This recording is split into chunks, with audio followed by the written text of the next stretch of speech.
Senhoras e senhores ouvintes da nossa grande Bahia, internautas de diferentes contextos geográficos, as imagens do povo Yanomami na situação crítica de desnutrição, subnutrição, fome, miséria, abandono, circularam o mundo, né? Dos Yanomamis do território brasileiro, naquela situação terrível, circularam o mundo. Por que é que estou enfatizando o território brasileiro? Porque, infelizmente, as pessoas, por questões político-partidárias, ideológicas, ainda não se cansam de espalhar notícias falsas, né, chamadas fake news.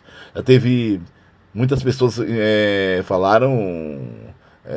compartilharam a informação totalmente sem fundamento de que aquela situação Yanomami era do outro lado da fronteira, que ali era na Venezuela e que infelizmente estava se fazendo política. Não, não, ali é Brasil. É Brasil. Quem está falando aqui é o professor Jânio Roque, professor da área de Geografia Humana, Geografia do Brasil. Então, dizer que ali não é Brasil é totalmente errado. Tanto é que aquela área ali da Raposa, Serra do Sol, uma área que houve uma discussão de demarcação territorial, isso foi discutida no âmbito do judiciário do Brasil, porque é território brasileiro. Como é que a gente vai discutir, o judiciário brasileiro vai intervir, vai discutir algo no território venezuelano? Não. A questão é que a fronteira, ela existe.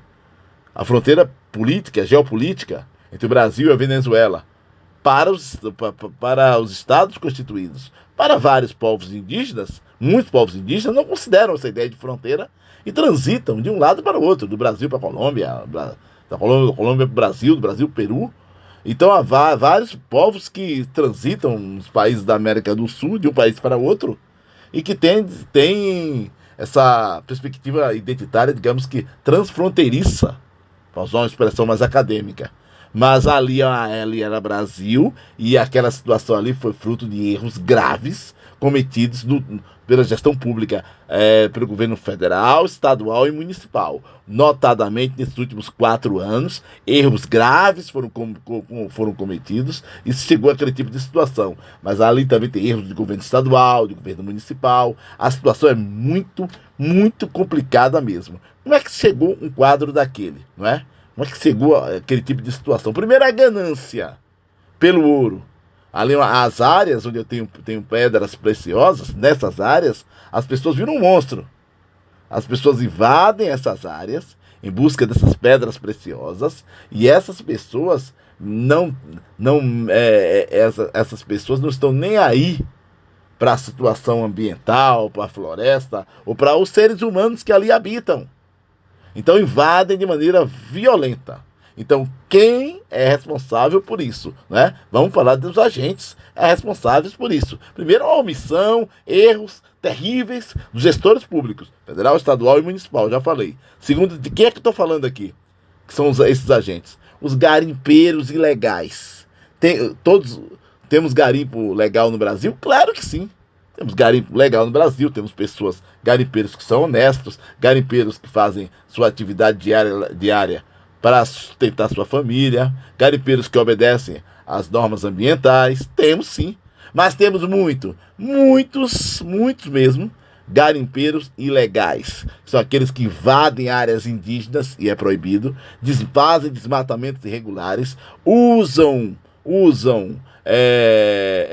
produtos químicos pesados e contaminam a água. É o exemplo do mercúrio, que é altamente tóxico, muito complicado. Então, por que eu tenho esse quadro de ilegalidade? Porque ao se praticar o garimpo ilegal, as pessoas não têm obrigação. Essas pessoas que vivem no ilícito, no mundo da ilegalidade, elas podem fazer o que querem.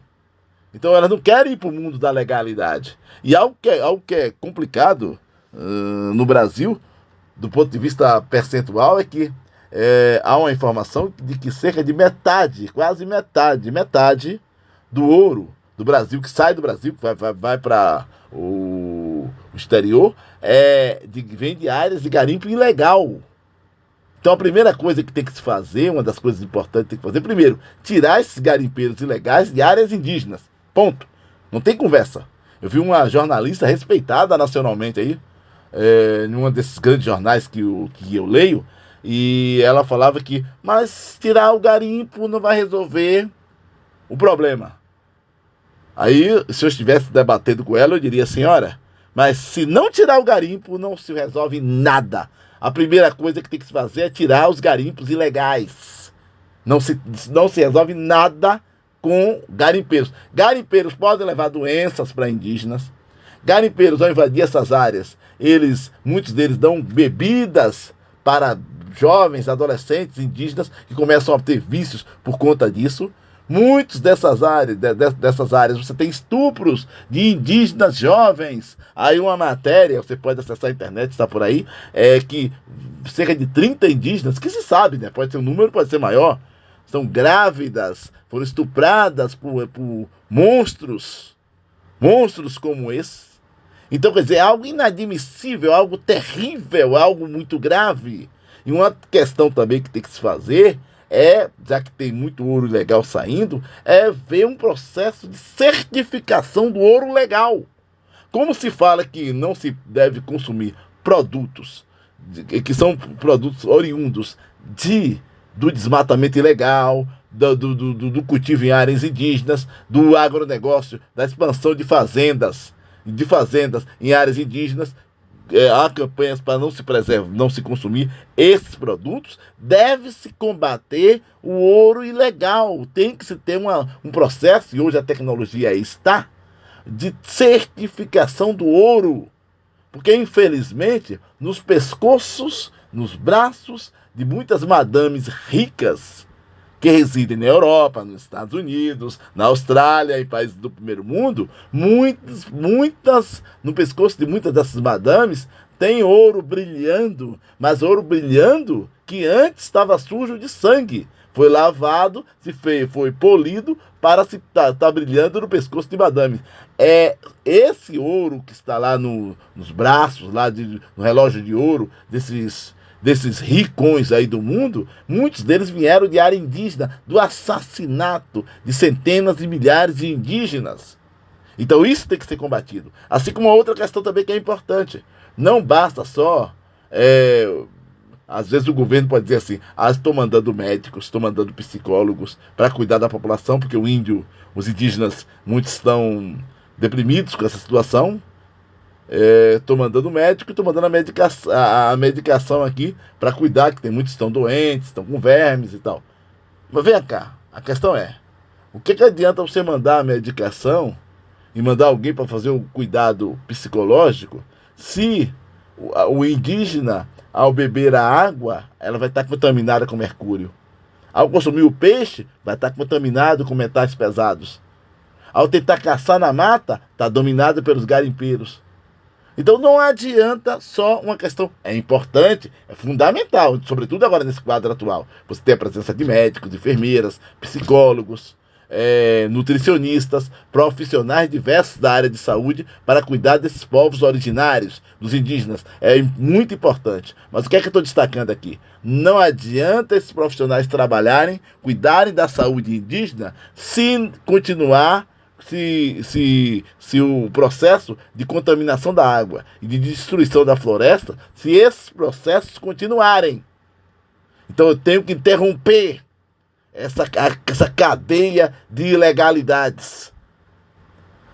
Que é o quê? Ação de desmatamento ilegal, garimpeiros ilegais, fazendeiros que invadem áreas indígenas.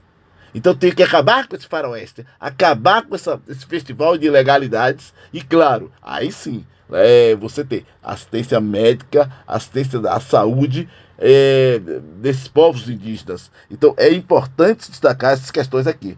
E o grande problema é o seguinte, um dos grandes problemas é o seguinte, muitos indígenas fogem dessas áreas de garimpo para não morrer. E ao chegarem na cidade, não são bem recebidos. Há casos que em cidades importantes da Amazônia, como por exemplo Boa Vista, capital de Roraima, há casos que indígenas que vivem dormindo na rua são expulsos quando se deitam, por exemplo, em frente a estabelecimentos comerciais. Então esse cidadão ele já veio fugir, ele fugiu da morte, né, nas áreas, nas matas invadidas por garimpeiros, chega na cidade, não é bem recebido, é mal visto, não tem apoio do governo, não tem apoio de ninguém. Então essa situação é muito grave, é muito complicada. Então tem que se realmente tirar, acabar com esses garimpos ilegais. E tem um outro problema também, gente, que é o das pistas de pouso, né? Você tem centenas de pistas de pouso irregulares na Amazônia. Esses aviões irregulares que voam na Amazônia, que saem carregando ouro, não é? É importante destacar o seguinte: se um avião desse se bater em um avião grande desse de voo regular, pode acontecer uma tragédia. Um avião desse com 120, 130 passageiros, aí você tem lá um voo irregular que atrita, porque, veja, o avião grande porte, ele está se deslocando em uma área que é monitorada, que é controlada do ponto de vista tecnológico. Mas o controle está ali dos outros aviões irregulares. Ou seja, um avião de voo regular não vai naquela mesma rota para colidir. Agora, o irregular pode ir. Ainda tem esse problema também. Essas pistas de pouso que podem causar tragédias na Amazônia com esses vários aviões irregulares. Então o problema é muito sério, é estrutural, então, portanto, deve ser enfrentado com a seriedade necessária. Eu estou gostando das atuais iniciativas do governo atual, do governo federal atual, porque muitos garimpeiros estão fugindo, saindo da área, mas é necessário muito mais, uma ação bem mais consistente para que se possa acabar com essa prática do garimpo ilegal. Saúde e paz, até a próxima.